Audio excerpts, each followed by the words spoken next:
welcome back to the Man Cave here at Wistful Vistas in beautiful suburban San Diego, California. Kevin is back in the garage. He's been riding the ZX10R a lot. Kevin, you still liking it? Still exciting? Yeah, it's a really good bike, I think, from testimonials from other riders and people that have had this bike. And for me, from other generations, this is really a step ahead. It's really a big bang for dollar, really, in the power market and the handling market. The bike is a pretty good bike, even with the mods we've done. So I'm pretty excited at this new parts that we're going to have for today. The bike's really low maintenance as it is, but this next adjustment will help us take care of the bike and the longevity of the chain and the drivetrain in the process. Stand by, LighTech Chain Adjusters for the Kawi, and if we have time, we're going to put them on the Aprilia as well. We'll try to capture it on camera, give you guys a little step-by-step, show you what we find, what we see, and what we do. And if you've got questions or comments, leave them below. Kevin's going to do a lot of the work. I'm just going to do part of it and talk over his shoulder. So it's a learning experience for both of us. So let's get into it. Yeah, these are ionized green ones, so these are going to go well with the forks. Awesome. And the little green accents too. Awesome. You like the green accents on the Kawi. It's the Kawi color. Okay, let's get into it.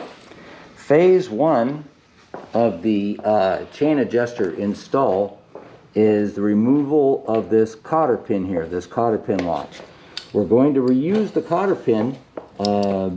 They usually are reusable, and we will be reinserting that. But this is phase one. We're going to have to bend this down and remove it. Get the other pliers and start to pull up on it.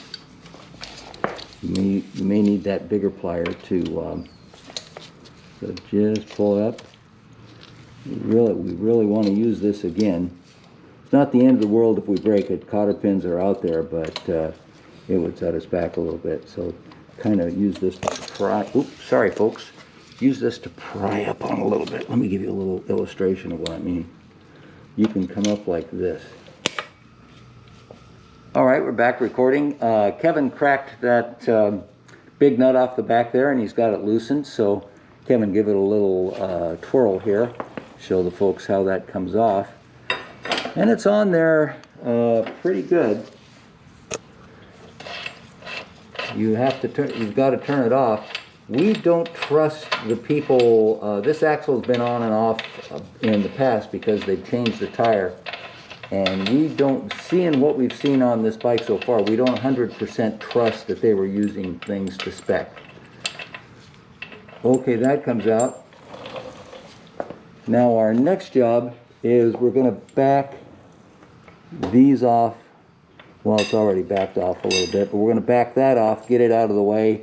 We're going to pull this piece off, which I just did, and then we're going to knock the axle through. Our challenge is how to hold that rear tire without it dropping, because obviously you take the axle out and the tire drops, so we need to put some sort of spacer or something there to keep it reasonable. And this will be a little bit of a discovery for us, so stand by. I'm worried that the axle would be tough to get out, but it actually is turning out to be a little peach. It's coming out very easily. So what we have to do now is bring it out while we support the wheel. We want the wheel to rest on the wooden block under the tire. And Kevin, which would you rather do, buddy? I'll hold the wheel for you. Okay. I have a good back, so. Okay, yeah, so far. All right, so looks like the axle is just going to come out by hand. So be ready to hold the wheel. Pull a little tension on it. Got the axle. All right, so let the wheel come down more. To do, but our next step is to install the adjusters. So these guys need to come out here? Those come out. Okay. So grab those. You may need a 12 millimeter. Nope, they come off hand side. Nope. Okay. Simple as that. Well, these are really going to look nice with the green accent on the wheel. I think they're going to look spectacular, personally. I really. Yeah. First I was thinking about the vest, but now it's Turning out to be a really nice one. Uh-huh. I think, if no other reason, and the other thing is on the Kawasaki, there are no detents or no markings on either side of the chain adjuster so that you can be really precise about getting exactly the same on both sides. I've got a chain alignment tool on order from Cycle Gear that'll be in by the end of the week. We're going to do these using the detents marked on the LighTech Chain Adjusters, but we'll do the fine analysis when they get in. Good grief, how long is this bolt?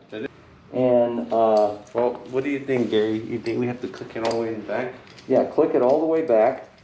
And you know what, I'm going to leave the camera running here. Wow, look at that. Kevin, did it go in nice? Look at the color on it. Wow, that looks great. If looks were the whole battle, we got it right there. Okay, so I'm going to shut the camera down for a second so we can get these the fine install started up here. So stand by. Yeah, pull one bolt at a time. Just go ahead and take it out. Yeah, I'm going to hold this end of it here. Go ahead. And should be good.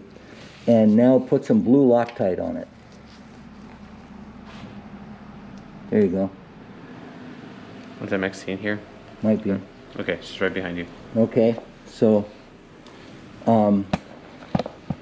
now put it back in and slide it around behind the hub. Okay, so now get the big bolt. Put some blue Loctite on it. Okay. Okay, we're going to go offline for a minute, and it takes a few minutes to run these down. Come right back to you.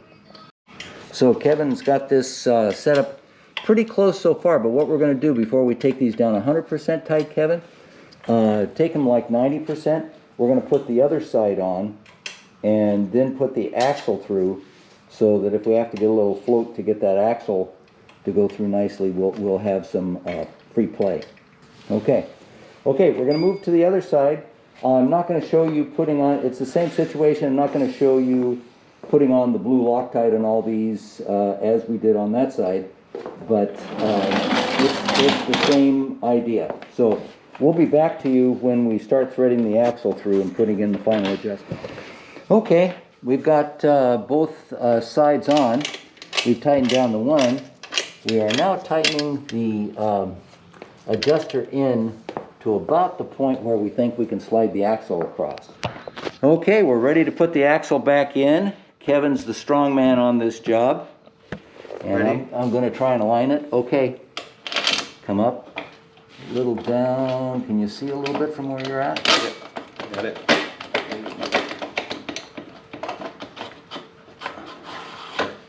There we're going. Okay, so we've got to wiggle it around over on that side. Yeah, ready? Okay, go ahead. Alright, you're in. Perfect. Okay. Okay. Is that in all the way, Gary? On your side? Yes, but I think we made a mistake. Why? Because Do you think you don't need that pushing side? we don't need this bushing side here anymore. Okay, here. So, pick it up. okay, so coming back out.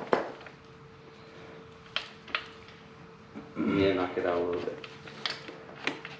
It eliminates the blocks, so that's why you don't need it. Yeah. So we're losing weight again. Really?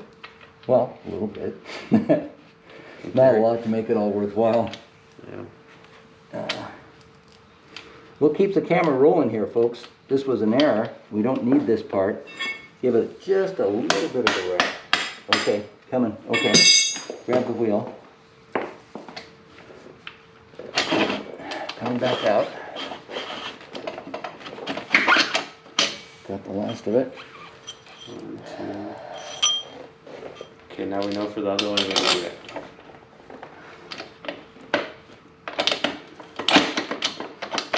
So, Ready? yep. There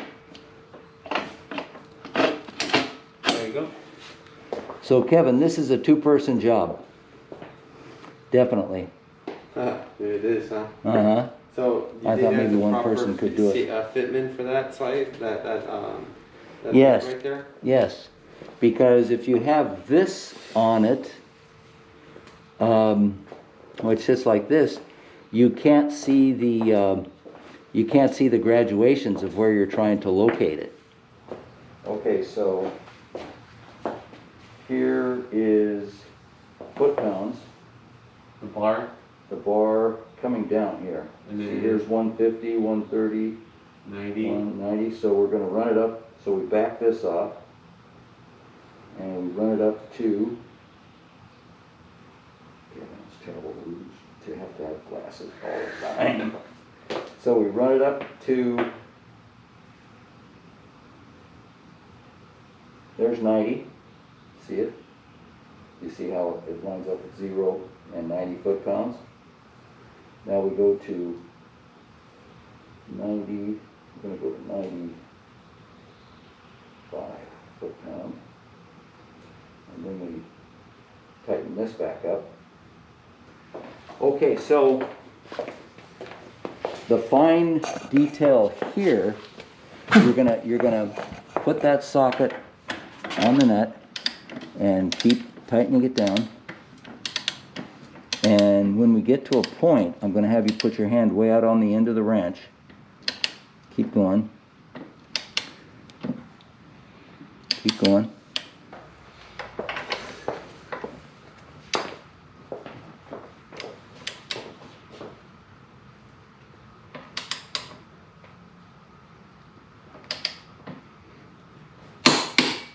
There we go. Did it actually go, Gary? Yeah, that's, hear that click? Where did it go, the nut? Is it lined up now?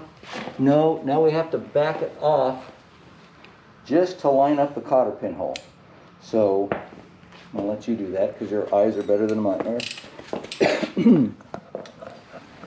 are. So back it off so we've got a cotter pin hole to work with. Just a little bit. Yep. Okay. You see it? I don't see it. I'm not sure the camera will see it either. Got it?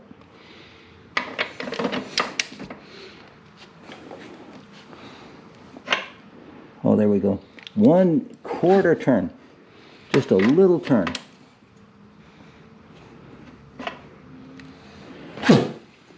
Oh, can you go 1/8? This might be hard for the camera to see, but just a smidge. Okay. Right there. Maybe the camera will catch that. Okay, that's the way you do it, ladies and gentlemen. You take it to the torque setting. We took it to 95 foot-pounds. Supposed to be 95.6 or something like that. And you take it to the recommendation. You take it to there, and then you back it off until you can line up the cotter pin hole. So, Kevin's next task is to put the cotter pin back into the lock nut. And we're going to try and, like I said, we're going to reuse it, so we're going to try and keep it alive. I want you to spread those cotter pin arms. Hold on just a tiny second, because I'm going to give it a little more. I'm carrying the camera with me. I'm going to give it a little more friendly persuasion. Okay? That's friendly persuasion. I didn't use any curse words. So I want you to spread those in... this direction, both? Yeah. Okay. Yep. Let's do it this way. It's going. Is it going? Okay. But what I want you to do is come from this way with that wrench and peel it back that way. That way? Yeah. Do you understand what I'm saying? Here, let me just show you a little quick illustration. Like this. Hey guys. Hi, Max. Hi, Kevin. Hi, good evening. Dinner's going to be like in 8 minutes. Whoa. 6 minutes. Is that okay? Yeah. Okay. Perfect. Okay. So did you see what I just did there? Just peel it back like that. and then grab this here and do like that. Ah, that's actually much better than last time. The guys left it. Yeah, because you want them, there's a couple of reasons you do that. You don't want something hanging out that you can snag yourself on. So it's probably kind of a racetrack tip here he gave me. And it's also, you Tip know... from the track, right? Correct. Because some guys have probably run into problems with that. And you know what's on there. So, Kevin, grab a hold of the rear wheel and give it a side-to-side shake and see if it feels tight. We shouldn't have any play in there. No play. Okay, so now, how's it feel? Rolling free?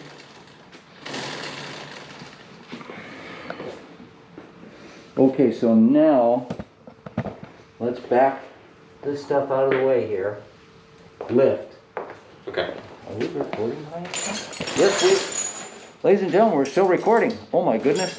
A little longer one here. So what we're going to do is we're going to drop it off at the lift, bounce up and down on it a little bit, and then just like Kevin said, Kevin's 100% correct. Later on, we'll take it out and do a little run around the block and make sure nothing moves off.